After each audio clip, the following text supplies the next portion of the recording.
Shalom Bapak Ibu Saudara-saudari, kita masih berbicara tentang pengangkatan dan tentunya tidak bisa dipisahkan dengan kebangkitan orang mati. Nah, kita akan menelusuri akan firman Tuhan sebab Alkitab ini adalah dasar iman kita. Jadi kita sebagai orang-orang percaya, sebagai orang Kristen, pegangan kita untuk mempercayai sesuatu atau dasar iman kita itu adalah Alkitab.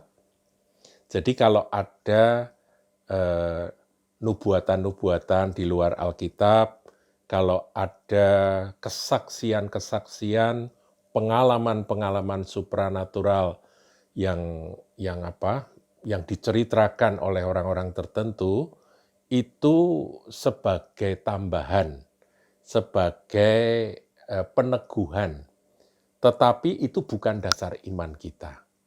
Jadi sebagai anak-anak Tuhan kita harus berpegang kepada Alkitab, dan firman Tuhan Alkitab inilah dasar dari kepercayaan atau iman kita. Nah, saudara, sebetulnya ada berapa peristiwa tentang pengangkatan dan juga peristiwa kebangkitan orang mati yang ditulis di dalam Alkitab. Nah, ini akan kita pelajari.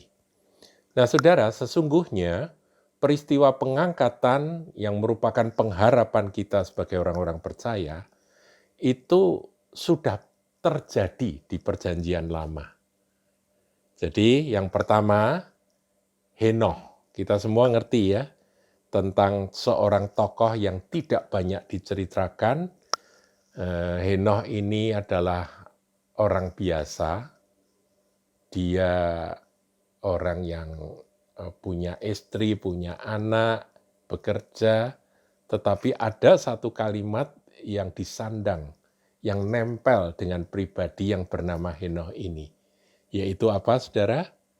Henoh bergaul dengan Allah. Terjemahan bahasa Inggrisnya, berjalan bersama dengan Allah. Nah, kita akan lihat, saudara.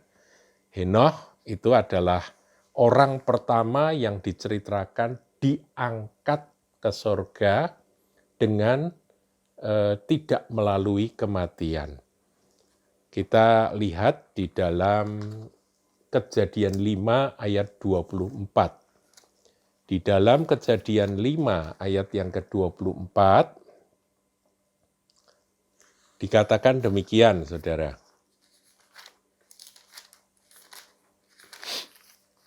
Kejadian pasal 5 ayat 24.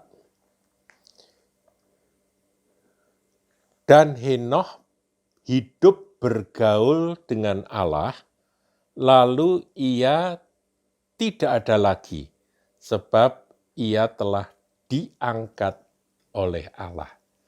Jadi Henoh ini seorang tokoh yang tidak mengalami kematian, dia langsung diangkat oleh Tuhan ke sorga. Kemudian peristiwa yang kedua yang dicatat di dalam Perjanjian Lama adalah seorang nabi. Ya, nabi ini sangat termasyhur, khususnya bagi orang-orang Israel, yaitu Nabi Elia. Nah, saudaraku, kita lihat Nabi Elia dalam 2 Raja-Raja 2, ya saya akan bacakan saja ayatnya supaya kita dapat mengikuti akan ayat firman mengenai pengangkatan Elia ini. Di dalam 2 Raja-Raja pasal yang kedua, dia berjalan bersama dengan muridnya yang bernama Elisa. Nah, ini saya bacakan ya. Ayat yang ke-11. Sedang mereka berjalan terus sambil berkata-kata, tiba-tiba datanglah kereta berapi dengan kuda berapi memisahkan keduanya. Lalu naiklah Elia ke sorga dalam angin badai. Jadi Elia ini tidak mengalami kematian, sama seperti Henoh, saudara. Kalau ditanya, di dalam Alkitab Perjanjian Lama, siapa tokoh yang tidak mengalami kematian dan diangkat langsung ke sorga? Ada dua, yaitu satu Henoh, Kejadian 5 ayat 24, satunya Elia, 2 Raja-Raja 2 ayat yang ke-11. Nah, saudaraku, ini untuk pengetahuan kita saja, supaya kita memahami akan peristiwa pengangkatan yang terjadi sebelum pengangkatan gereja Tuhan yang menjadi pengharapan dari orang-orang percaya. Nah, sekarang kita akan lihat tentang kebangkitan orang mati. Nah, saudara, tentang kebangkitan orang mati, memang Yesus Kristus dikatakan dia adalah yang sulung.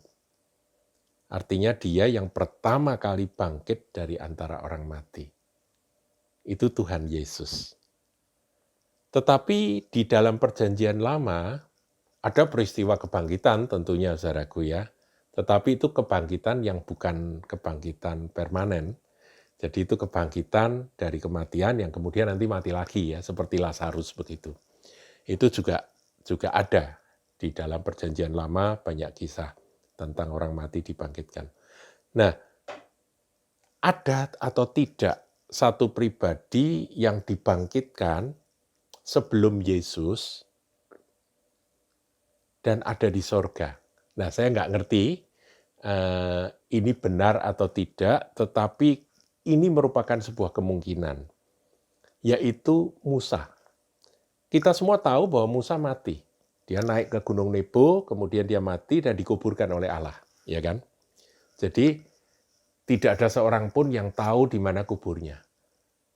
Tapi dalam peristiwa Tuhan Yesus dipermuliakan di atas bukit kemuliaan, ya Mount of Transfiguration itu, di sana tampil dua tokoh. Yang satu Elia. Kalau Elia kita tahu memang dia mengenakan tubuh kemuliaan karena dia sudah diangkat ke surga. Tapi yang satunya adalah Musa. Nah, ini menimbulkan pertanyaan. Musa kalau belum mengalami kebangkitan orang mati, kok bisa tampil dalam kemuliaan? Menurut saya, Musa itu istimewa karena kasih karunia yang khusus bagi hamba Tuhan yang satu ini.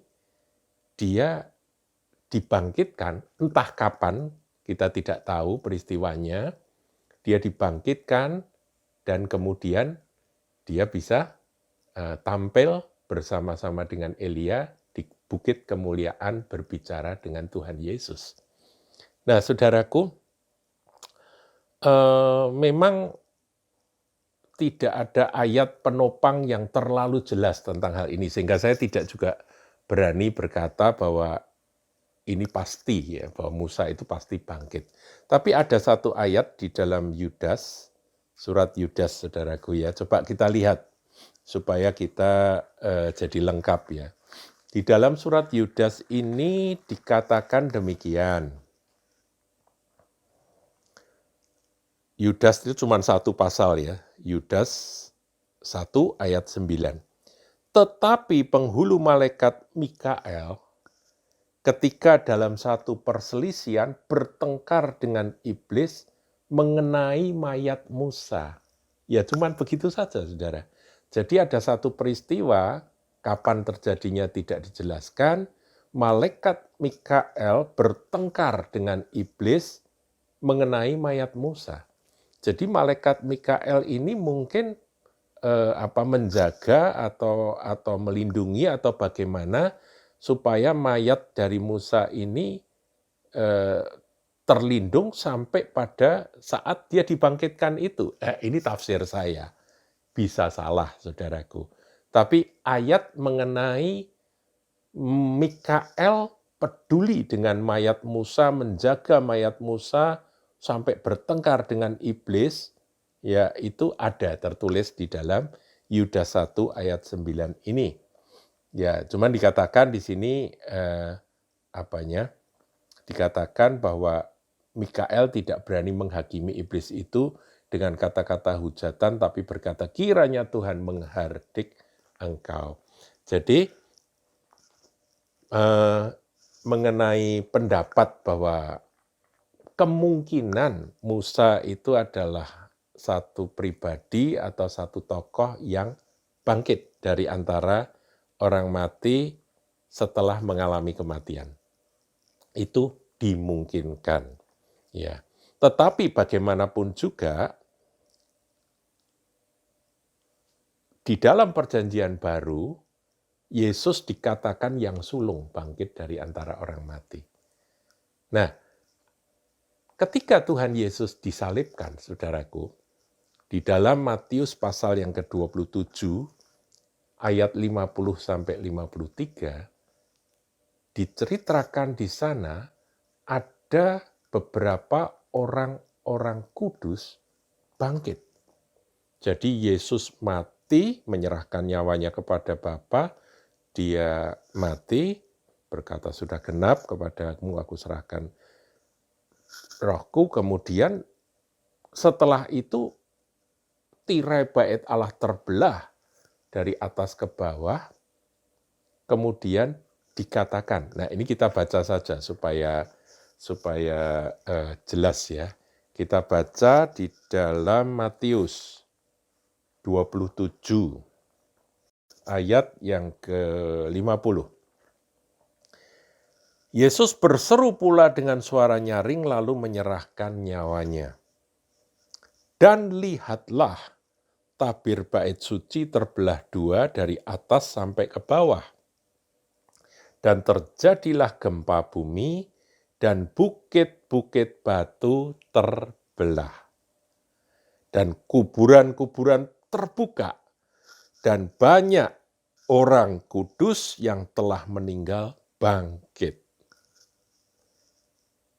Dan sesudah kebangkitan Yesus, mereka pun keluar dari kubur. Jadi mereka bangkit ketika Yesus menebus. Ya, mati itu kan, anak domba itu mati itu kan menebus. Setelah tertebus mereka bangkit, tetapi mereka masih tetap di dalam kubur. Saudara. Mereka nunggu hari kebangkitan Tuhan.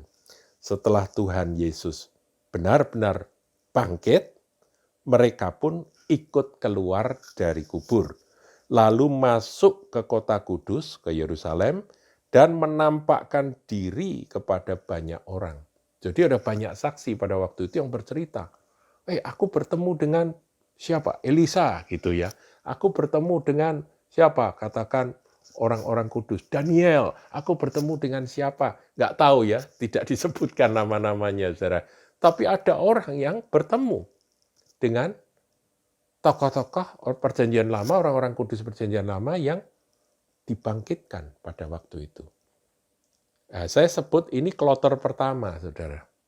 Kloter pertama dari kebangkitan yang mengiringi kebangkitan Yesus sebagai buah sulung. Ya. Nah, saudara, jadi tentang pengangkatan perjanjian lama ada dua, ya. Henoh dan Elia. Kemudian tentang kebangkitan, kemungkinan Musa, tapi itu masih kemungkinan. Tapi yang jelas di dalam peristiwa kematian Tuhan di kayu salib, ketika tirai bait Allah itu terbelah dari atas sampai bawah, nah disitulah orang-orang kudus banyak mereka bangkit.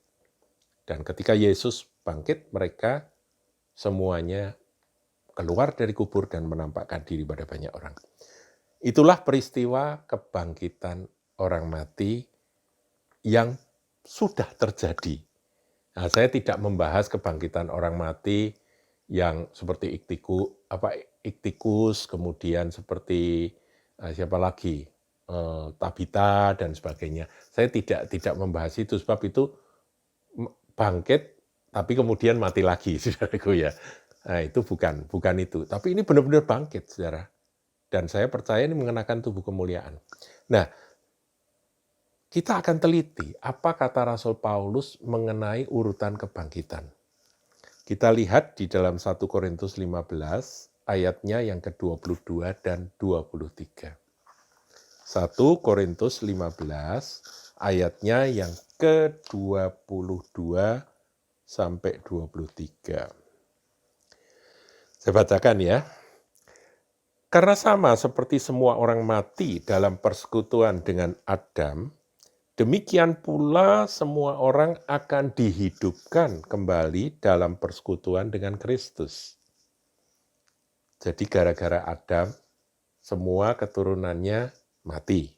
Ya, persekutuan dengan Adam itu artinya ya karena Adam berdosa, semua orang yang di dalam Adam, kita semua keturunan Adam mati.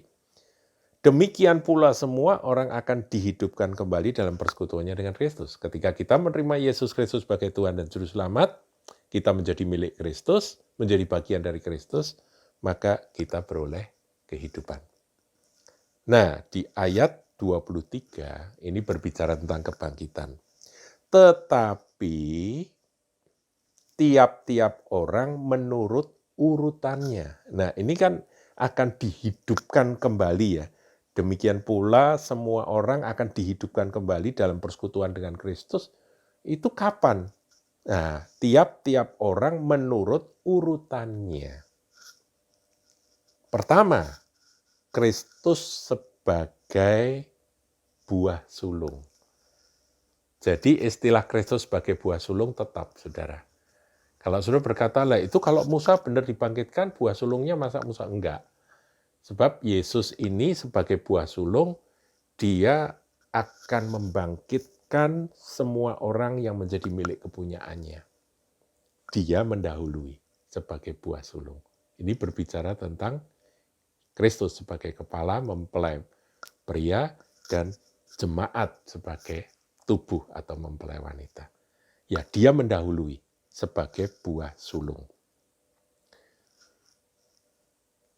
Nah, sebagai buah sulung, tadi saya katakan bahwa ada orang-orang kudus yang mengiringi dia. Banyak orang kudus, tidak disebut namanya. Yang tadi, peristiwa di dalam Matius 27 tadi. Nah, kemudian yang kedua, sesudah itu mereka yang menjadi miliknya pada waktu kedatangannya. Jadi pertama Kristus, ya, peristiwa Paskah, kebangkitan orang mati, kebangkitan Kristus dari antara orang mati, maaf. Kemudian yang kedua adalah mereka yang menjadi miliknya pada waktu kedatangannya. Jadi pada waktu kedatangan Tuhan kali yang kedua, Yesus datang, maka yang mati dalam Kristus akan dibangkitkan, dan kita yang masih tinggal hidup akan diubahkan, dan kita akan mengenakan tubuh kebangkitan sama dengan yang mati dan yang sudah dibangkitkan itu. Kemudian kita akan sama-sama diangkat dan menyongsong Tuhan di angkasa. Nah, itulah iman kita, saudara ya. Kita menantikan akan hari yang luar biasa itu.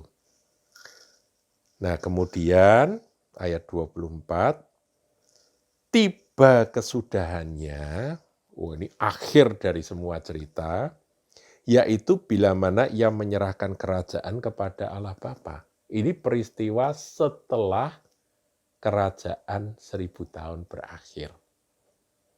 Di sana akan ada lagi kebangkitan orang mati untuk dihakimi, saudara. Gimana? Bila mana ia menyerahkan kerajaan kepada Allah Bapa sesudah ia membinasakan segala pemerintahan, kekuasaan, dan kekuatan. Jadi ada 3 tahap kebangkitan. Pertama, Kristus sebagai buah sulung. Kemudian gereja yang menjadi milik kepunyaannya. Kemudian yang terakhir setelah kerajaan 1000 tahun. Ya, itu ada ayatnya, saudara, di dalam Wahyu. Coba ya saya tunjukkan. Di dalam Wahyu 20. Ya, Wahyu 20 ayat yang ke-11. Judul perikopnya hukuman yang terakhir. Lalu aku melihat suatu tahta putih yang besar dan dia yang duduk di atasnya. Dari hadapannya lenyaplah bumi dan langit dan tidak ditemukan lagi tempatnya. Dan aku melihat orang-orang mati besar dan kecil berdiri di depan tahta itu. Ya, jadi orang mati berdiri, berarti mereka bangkit ya. Lalu dibuka semua kitab dan dibuka juga sebuah kitab lain, yaitu kitab kehidupan dan seterusnya. Jadi peristiwa kebangkitan itu yang diajarkan oleh Rasul Paulus ya cuma 3 kali ini. Sementara peristiwa kebangkitan itu tidak bisa dilepaskan dengan peristiwa pengangkatan. Saya sendiri sampai sekarang masih meneliti, saudara, kalau dikatakan ada beberapa kali pengangkatan menjelang kedatangan Tuhan, itu merupakan pertanyaan, saudara. Apakah benar? Karena kalau ada pengangkatan berarti harus sudah ada kebangkitan. Ya kan? Bukankah itu yang diajarkan di dalam 1 Tesalonika 4 ayat 13 sampai 18? Sekali-kali kita tidak akan mendahului mereka yang telah mati dalam Kristus. Jadi jelas sekali. Dengan demikian, saudara, dasar firman ini kiranya kita miliki, meskipun kita belum bisa memahami akan seluruh misteri Tuhan, rahasia-rahasia yang terkandung di dalam ayat-ayat firman, tapi kita dapat menyelidiki secara jujur dan teliti, dan jangan sampai kita keliru di dalam menafsirkannya. Lebih baik kita mengatakan tidak mengerti atau belum mengerti, dan sejauh yang disingkapkan oleh Tuhan, itulah yang kita terima. Demikian, saudaraku. Saya berharap pelajaran tentang pengangkatan dan kebangkitan orang mati ini boleh menambah akan wawasan dan pengetahuan Anda sekalian. Tuhan memberkati.